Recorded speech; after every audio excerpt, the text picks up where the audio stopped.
Веќе сме во вториот дел од денешната емисија, уживавте во убава музика, а сега верувам дека ќе уживате и во денешниот разговор.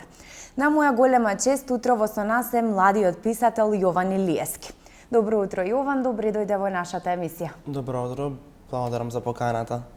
Да започнеме со твоите почетоци. Како започна ти да пишуваш?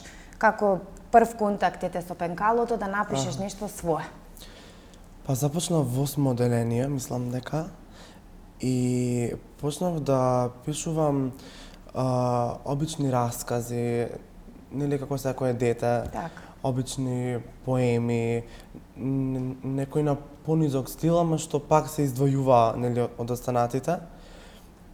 И морам да кажам еден поздрав до мојата тогашна наставничка по македонски, која што ми даде некој вид на поддршка да продолжам да пишувам.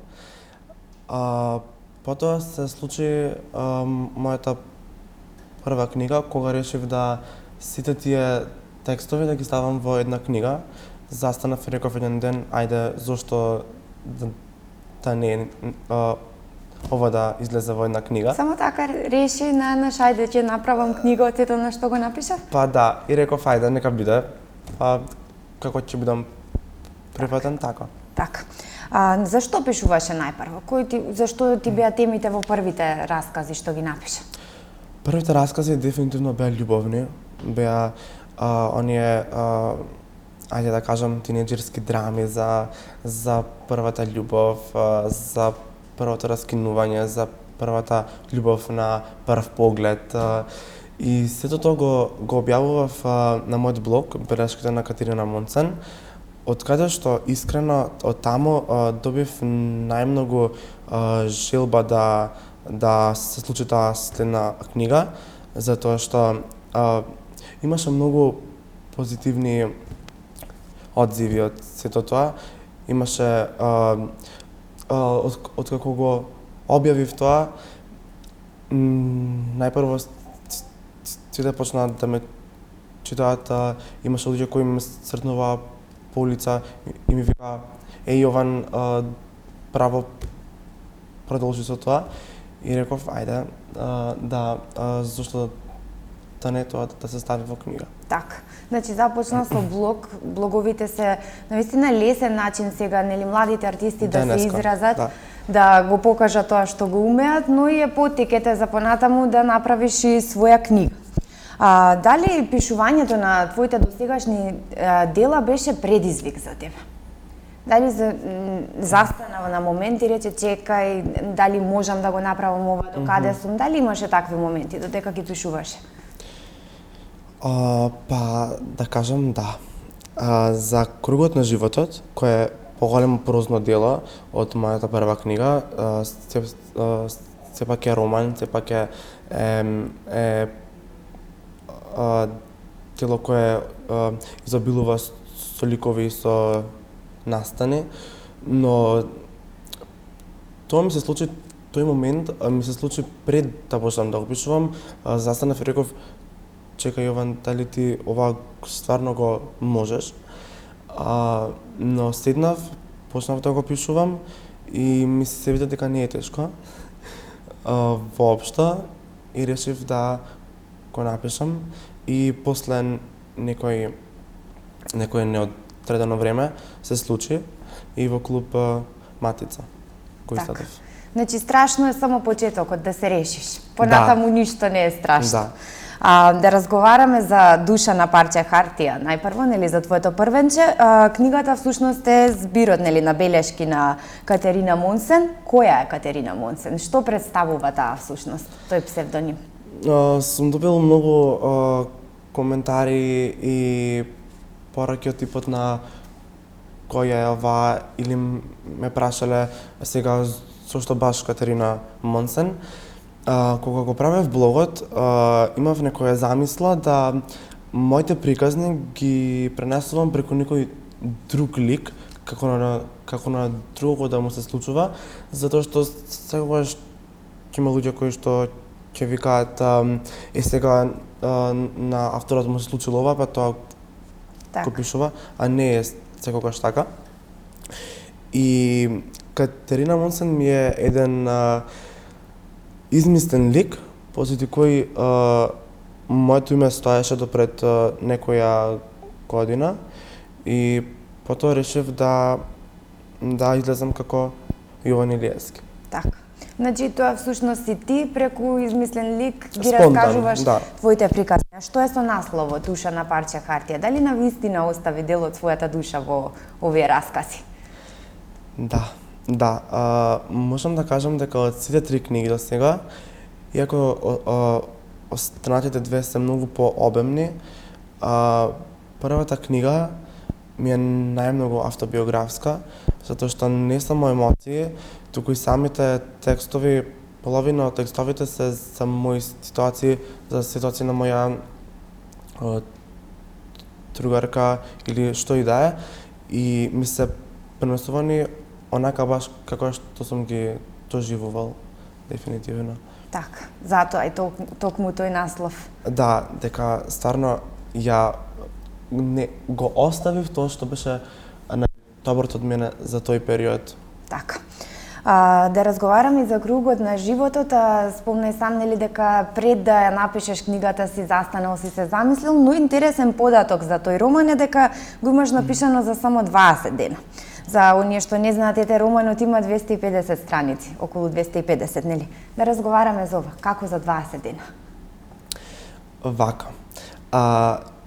Интервјуто кое го дадов, мислам дека за Телеграф, тогаш уште кругот на животот не беше излезен од печат и беше 250 страници, а всушност е 400 страници. Значи уште повеќе. Да, и за 20 дена, не дека го напишав за 20 дена, туку, знаете...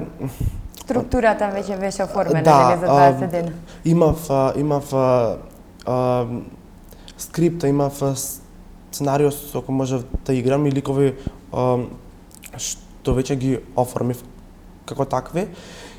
И сето тоа кога ќе дојде некој наплив на инспирација и не можеш да издржиш и едноставно го пишуваш. И после тоа интервју ми стигаат пораки од типот на како така за 20 дена, или се читав на форуми работи како види го овој за 20 дена ќе напишал книгата ништо сериозно, ама сепак кога ќе дојде инспирацијата, да, и тоа е тоа. И мораш да го изврлиш тоа од себе. Така. Зашто се работи во кругот на животот? Во кругот на животот се работи за едно повеќе члено семејство, сместено во Скопје, во 1900 и некоја. Книга која го прикажува нашиот менталитет, книга која што е полна со ликови кои што имаат испреплетени приказни. Тоа се ликови кои секој носи приказна за себе, иако се едно семејство, доживуваат страшни пресврти, доживуваат продоломи, затоа што живеат во време во кое нивните стравови треба да бидат ограничени и живеат во земја каде што сите знаеме дека баш оваа земја ни поставува лимити и сакав да ги скршам тие лимити едноставно преку тие ликови. И денеска во неколку наврати ми е жал за тие ликови, затоа што така се вршиле, ама сцена се е психолошка драма со ликови, како што кажав, кои носат доволен товар со себе за да ве импресионираат како такви. Така, значи си требал да оформиш многу карактери, нели? Самиот спомна повеќе члено семејство. Колку беше тоа тешко или лесно да се направи, да се издвојат тие карактери сите со различна приказна, со различна тежина да бидат? Па, барем за тоа не беше тешко. Да оформиш лик не е тешко. Ама да го ставиш ликот во истата приказна и да го вмешаш, тоа е потешкиот дел, да. И има ликови кои што на некој начин сум оставил дел од себе во нив.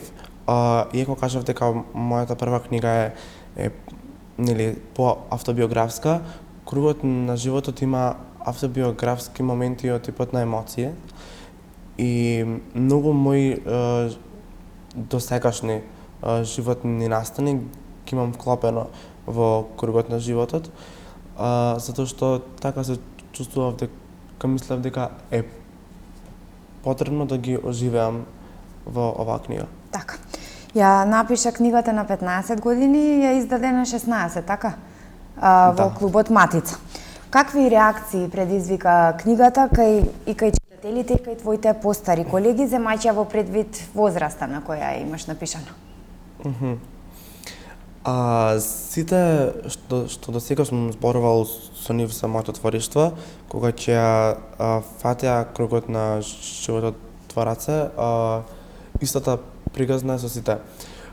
Колкава е книгата, како си можел да напишеш толкава голема на твои 16 години и сето тоа. Но откако ја прочитале, секако дека имале и позитивни и негативни критики, но искрено повеќето биле позитивни. И денеска, иако не е старо издание, се развива во умот на моите читатели и кај да е ќе извадам второ издание со некои мали преработки, само за да ја созрем малку приказната, затоа што мислам дека од 15 до 18 години има разлика. Да. Но нема да претрпи некои големи промени, сепак нели не. Суштината ќе таква се приказната, не ја чепкам до толку, затоа што и толку да ја смирам ќе ме боли на крајот денот. Така. Сепак тоа е напишано така како што е и предизвикало нели реакции. Да разговараме за најновата книга, за Сенки на полноќ, тоа е трилер мистерија, зашто се работи во неа? И зашто токму ете вакви теми сега, вакви жанрови? Сенки на полноќ ми е инспирација која што ја добив во Охрид и почнав да ја пишувам толку спонтано, значи од почетокот сам немаше ни скрипта, ни сценарио, ни ништо. Седнав и реков, ајде да напишам приказна за девојка што исчезнува. Прво мислев тоа дека е премногу комерцијално, но подоцна ми дојде идеја дека истава приказна може да се развие во стварно вистинито и квалитетно дело, кое што може пак да излезе во очи на јавноста. И реков, ајде, ќе ја завршам. Во неа има работи кои што до сега и самиот на себе си ги немам признаено, стравови кои што ги имам пребродено заедно со неа, затоа што се работи, како што реков, за девојка што исчезнува, за љубов што се претвора во кривично дело, за ликови кои што секој лик по себе се лично на кругот на животот, не дека носи товар толкав со себе, ама секој лик е мистерија за себе, секој лик има своја позадина која не ја кажува и баш заради тоа е мистерија, е напрегнат трилер убиства, криминал, судења, сето тоа решив да го оставам во оваа книга. А за моите стравови во оваа книга ќе кажам дека не дека тие се буквално тие стравови, но ете да кажеме дека емоцијата е таа, нели, тој страв може би за различно нешто во книгата, но го пренесуваш тие како се чувствува. Подсвесни стравови ние так. што ги имаме и тоа е тоа. Така, значи на еден начин се лечеше преку таа книга, нели, лечеше некои своји стравови. Дали тоа значи дека и понатаму ќе продолжиш во овој правец да пишуваш или не се знае зашто ќе биде наредното дело и од каков жанр? Не се знае. Не се знае, како што гледате, сите мои книги се од различен жанр на книга и ќе продолжам така. Не знам зошто е тоа. Може би затоа што сакам да се пронајдам себе или пак стварно сакам да експериментирам. Но реално сакам да ги пишувам сите работи кои што ме обкружуваат околу мене и во мене и сакам да пишувам за се што ќе ми дојде на ум и ден денес пишувам цитати, прозни текстови на страна од романите. Така да мислам дека следното дело ќе биде сосема поразлично од Сенки на полноќ и во неколку наврати на други интервјуа ме прашале што се спрема следно, да се крчка нешто следно, но тоа ќе го ставиме за понатамо, нека биде сега за сега тајна. Така, значи повторно ќе изненадиш со нешто ново, нешто поразлично од претходното, но сметам дека тоа е добро бидејќи те постојано ќе изненадуваш, постојано ќе гледаме нешто различно, нели нема да се навикнеме на еден исти стил од тебе. Тоа е навистина интересно, така. Вчера на булеварот на книгите ги потпишуваше своите дела. Како реагира, какви коментари доби од луѓето што ги прочитале, што доаѓаат да им ги потпишеш? Па имаше луѓе кои што доаѓаат и буквално се фаќаат за книгата и велат кој е автор на книгата, затоа што ме гледаат и не ме реално така јас го имам напишано. Има луѓе кои што доаѓаат и се спремни, баш за тоа се дојдени и веднаш бараат да им ја подпишам книгата и сето тоа. Реакцијата на публиката е многу позитивна, особено за Сенки на полноќ и можам да кажам дека колку што кругот на животот се влечеше на книжевната сцена да се пробијам на некој начин, Сенки на полноќ дупло повеќе се изби и на некој начин за пократко време повеќе стигна до ушите на читателите. И тоа многу ме радува. Тоа е тоа што сакав да го постигнам со таа книга. Колку е тешко сега за новите автори да се пробијат, да нивните дела да излезат на површина или да излезат кај читателите, да допрат до нивните раце за да можат да ги прочитаат? Колку е потешка таа промоција? Или дали е леснето со интернетот? Секако е дека е лесното со интернетот. Facebook денеска многу ни е во таа насока ни е поддршка, но многу е важно како дали издавачката куќа или самиот автор ќе изигра една игра на маркетинг, на кампања, на реклами. Сето тоа дава до знаење на читателите и на оние што не читаат дека сепак постои таква книга. Да не беа медиумите или социјалните мрежи ретко кој знаеше дека постои таму некој например Јован Илиевски. Ама работата е во тоа што ние како книжевна сцена, ние авторите со помош на Facebook, па и на Instagram реално и на Twitter, пробуваме да допреме до ушите на читателите без разлика дали издавачката куќа те промовира или не. А секоја честна матица знаат како да организираат една рекламна кампања. И тоа е голем плюс, а во ваков бизнес без реклама, без некоја посебна поддршка, ретко кој успева. Така, че нема кој да ги чита делата и тогаш Кој да чуе за нив уствари. Така, никој нема да знае ни дека постојат. Ме интересира од каде црпиш инспирација за своите дела, бидејќи сепак тоа се дела наменети за повозрасна публика, ти си релативно се уште дете, од каде таква инспирација, од каде тие зборови, мисли за да се створат овие дела? Секојдневни ситуации. Но прикажани на повозрасен начин. Да.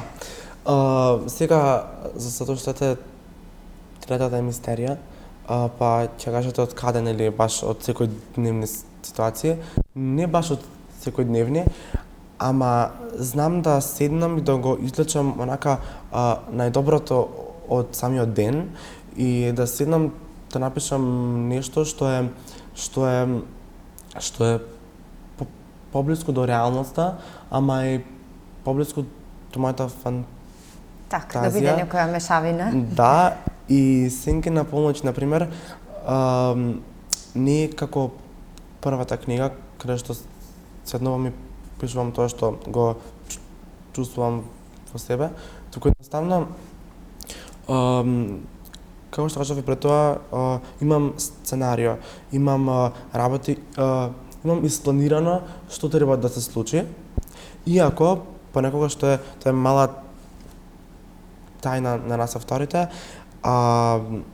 седнуваш, пишуваш, или па немаш план да пишуваш, ама седнуваш и ако си нервозен или каков било друг вид на емоција, го исфрлаш едноставно. И тоа ми се случило. И утредента се будам и викам, Јован, од кај Така, и сам се чудиш на тоа што си го напишал. Зашо едноставно го исфрлам тоа од мене и си играм со судбината на ликовите и тоа ме прави мислам дека истовремено и херој и убиец со нивни очи. Така.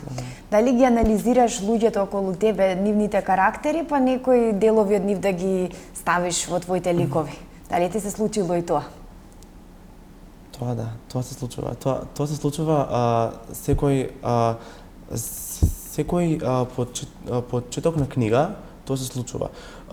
И кругот на животот и Сенки на полноќ, и сега тоа што стенно го спремам, не дека гледам да биде тоа по слика на некој мој лик од мојот живот, туку едноставно застанувам и кога почнувам да пишувам, го градам ликот како таков и неговата приказна и не случајно или пак случајно или подсвесно ми се случуваат слики во глава, дали од моја најдобра пријателка или од мајка ми или од роднина, и тоа го чувам за себе затоа што јас само така кога гледам ликот и не дека така го представувам и во книгата, ама во главата ми е таков и приказната ја градам со тој лик.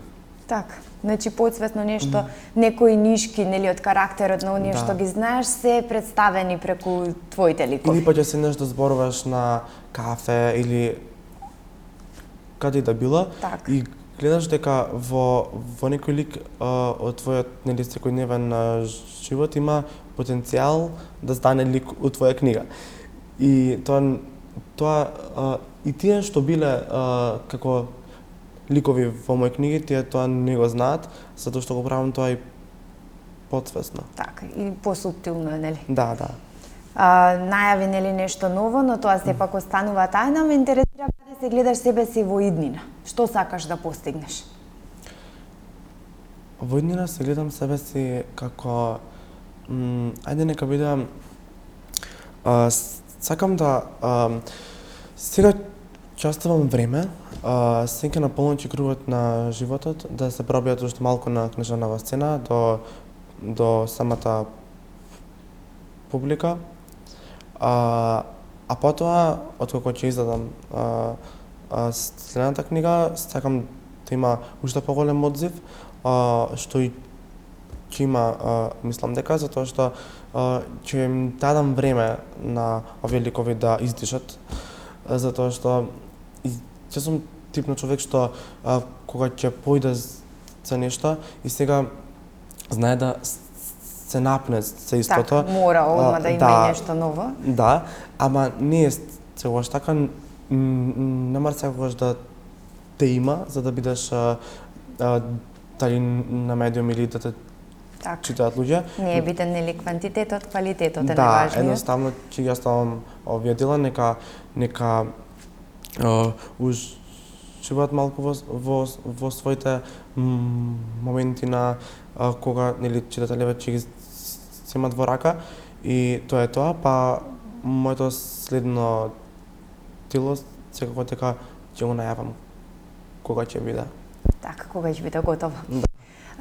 Последното прашање за денес е прашање што им го поставувам на сите така млади таленти како тебе што успеале, направиле нешто, свој талент го насочиле правилно, па што би им препорачал ти на своите врсници, на помладите од тебе што имаат талент во било која област, како правилно да се насочат како што се насочи и ти, за да постигнат успех, да го прават тоа што го сакаат и да бидат успешни во тоа.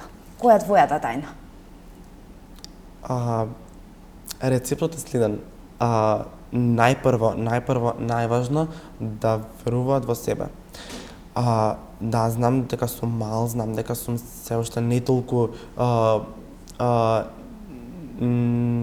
навлезен во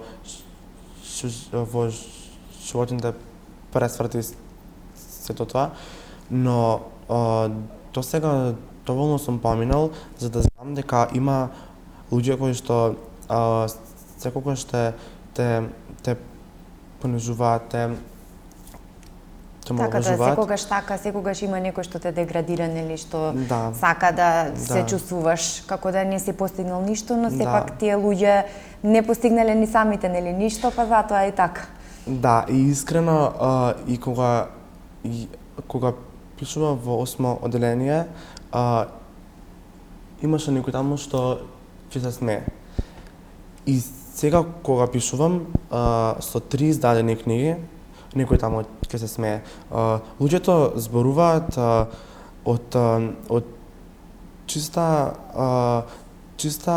навика да како што рече да деградираат други и да речат комплекси на други.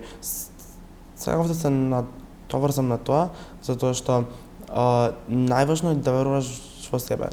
Дури и твојот најблизок круг дали на пријатели или роднини да те обесхрабрува, пак да веруваш во себе и колку да сме мала, да наречам просто државичка, пак има некое светло кое што мислам дека можеме да го изстигнеме и ние, ако сакаме. Ти си баш пример за тоа, да се надеваме дека ќе постојат уште такви млади како тебе што ќе веруваат доволно во себе за да успеат во тоа што го сакаат. Се надевам дека им представуваш пример, дека нема да помислат како тој пишува, што пишува, нели, како што размислуваат нашите млади, туку ќе помислат тоа е дете што нешто успеало, дај да бидеме како него. Тоа е најважно од се. Мада да и да имам да кажеме 30 изданија со не знам колку продаваност, пак ќе постојат такви луѓе и тоа е факт, но најважно е да имаме